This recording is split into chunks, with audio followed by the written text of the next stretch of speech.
اچھا میرے بھائی مفتی صاحب اگر غسل کے دوران پیشاب آ جائے، یہ جو میں اس اسٹائل میں گنگنا کے بولتا ہوں نا، تھکاوٹ کی وجہ سے بولتا ہوں، گلا میرا بہت بیٹھ گیا آج بول بول کے.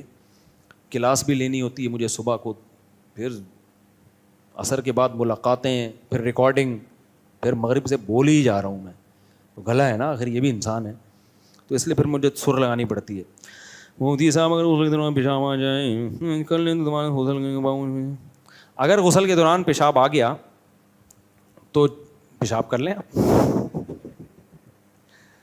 پورا غسل دوبارہ نہیں کرنا پڑے گا، جہاں سے غسل رہ گیا وہیں سے کمپلیٹ کر لیں.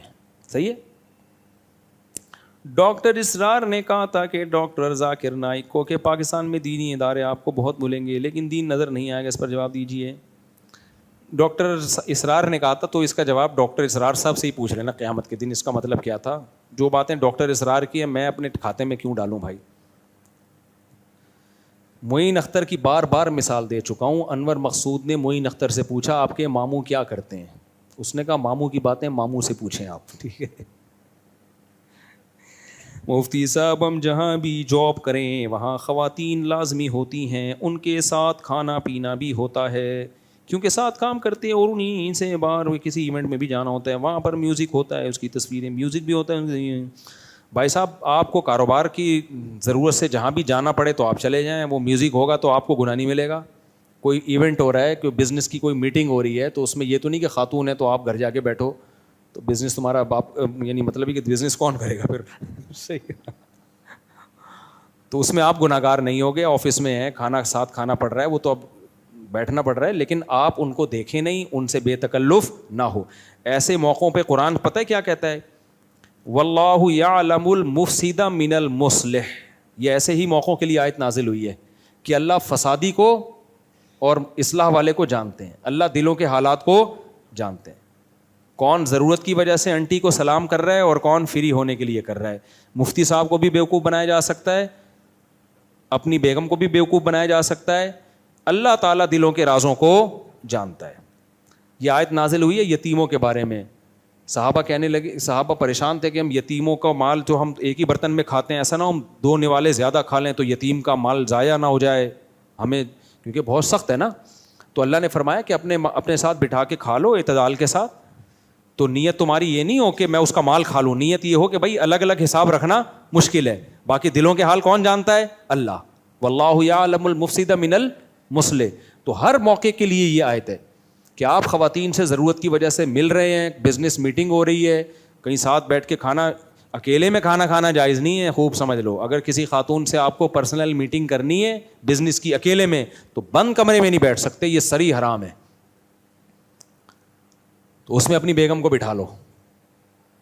سمجھ رہے ہو؟ اکیلے میں نہیں بیٹھ سکتے آپ، یہ تو جائز ہی نہیں ہے اسلام میں. بڈھی عورت تو ایک الگ بات ہے، جوان عورت کے ساتھ تنہائی اختیار کرنا جائز نہیں ہے. تو یہ بدگمانی کا موقع، کیونکہ بعض مذہبی لوگ ہوتے ہیں جو دیندار نہیں ہوتے، مذہب کا لیبل لگایا ہوا ہوتا ہے، الگ الگ بند کمروں میں خواتین سے مل رہے ہوتے ہیں. میں بار بار کہتا ہوں ہمارے پاس خواتین آتی ہیں مسئلہ پوچھنے کے لیے، وہ کہتی ہیں اکیلے میں مسئلہ پوچھنا ہے، میں آفس کا دروازہ کھول دیتا ہوں. اب اگر وہ اصرار، ان کی کوئی مسئلہ ہوتا ہے نا، وہ نہیں چاہتی باہر آواز ہے، میں نے کہا یہ دروازہ نہیں بند ہو سکتا، یہ شرعی حدود ہیں پھر، ٹھیک ہے نا، دروازہ کھلا رہے گا، آپ کو جو مسئلہ پوچھنا ہے پوچھیں. تو وہ کہتی ہیں کوئی باہر آواز نہ جائے. میں لڑکوں سے کہتا ہوں بھائی تھوڑا دور جا کے بیٹھ جاؤ، آواز نہ آئے، ان کی پرسنل مسئلہ ہے. تو ایسا نہیں ہو سکتا کہ کمرہ بند ہو اور دروازے بند ہوں. مفتی صاحب بیٹھے ہوئے خاتون سے پرسنل میٹنگ ہو رہی ہے، ٹھیک ہے، نہ مفتی صاحب کی نیت خراب نہ عورت کی نیت خراب، لیکن اسلام کا حکم ہے، نبی صلی اللہ علیہ وسلم کا حکم ہے، آپ عورت کے ساتھ تنہائی اختیار نہیں کر سکتے. کیوں بدگمانی کا موقع کیوں دے رہے ہو بھائی؟ آپ کیوں یہ ثابت کر رہے ہو کہ میں بہت نیک ہوں اور مجھ سے بدگمان مت ہو؟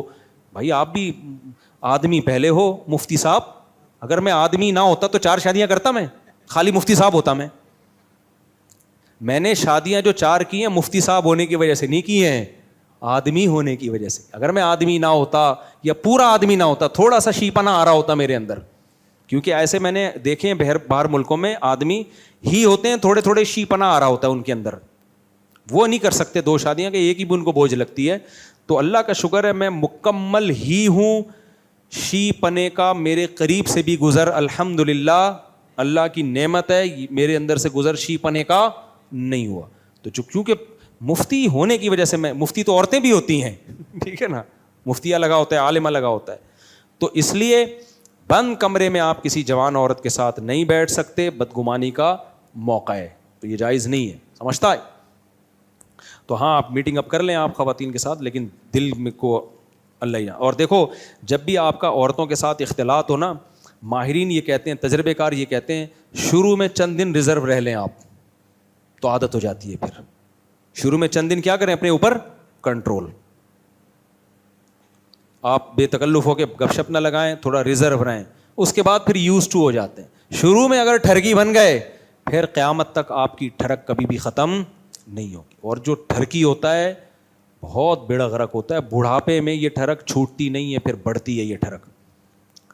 میں نے بتایا تھا نا ہمارے استاذ کا واقعہ, وہ کہتے تھے میں ایک علاقے میں امامت کرتا تھا, وہاں بوڑھے میں دیکھتا تھا ایسے ٹھرکی بوڑھے تھے, ایسے بیٹھے رہتے تھے, تو کوئی خاتون گزرتی نا گلی کے ادھر سے تو یوں دیکھنا شروع کرتے, کانپ بھی رہے ہوتے تھے نا, گردن بھی ہل رہی ہوتی تھی ان کی بڑھاپے سے, اور زبان باہر آئی ہوئی ہوتی تھی. اب میں کیا نقل اتاروں, ایسے کر کے نا یوں جب تک روڈ سے گزر نہیں جاتی تھی دیکھتے ہی رہتے تھے. اب بیچارے طاقت تو ختم ہو گئی, صرف ٹھڑک رہ گئی. تو کہہ رہے میں ان کو دیکھتا تھا, یار یہ تمہاری عمر ہے یہ حرکتیں کرنے کی, تو مسجد میں جا, یہ ہمارے جو بزرگ لوگ مسجدوں میں آتے ہیں ان کی قدر کیا کرو, یہ جوانیوں میں ان کا مسجد سے تعلق ہوتا ہے اس لیے آتے ہیں مسجدوں میں. تو جوانی میں ٹھرکی بن گئے, بڑھاپا بہت خطرناک ہے. ہمارے حضرت فرمایا کرتے تھے جو ٹھرکی آدمی جب بوڑھا ہوتا ہے نا, اس میں شہوت ختم نہیں ہوتی, طاقت ختم ہو جاتی ہے, شہوت ختم نہیں ہوتی, سسکیاں لے لے کے مرتا ہے وہ, کاش کاش, صحیح ہے نا, تو وہ دیکھتا رہتا ہے اسی طرح. اس لیے اللہ بچائے بھائی.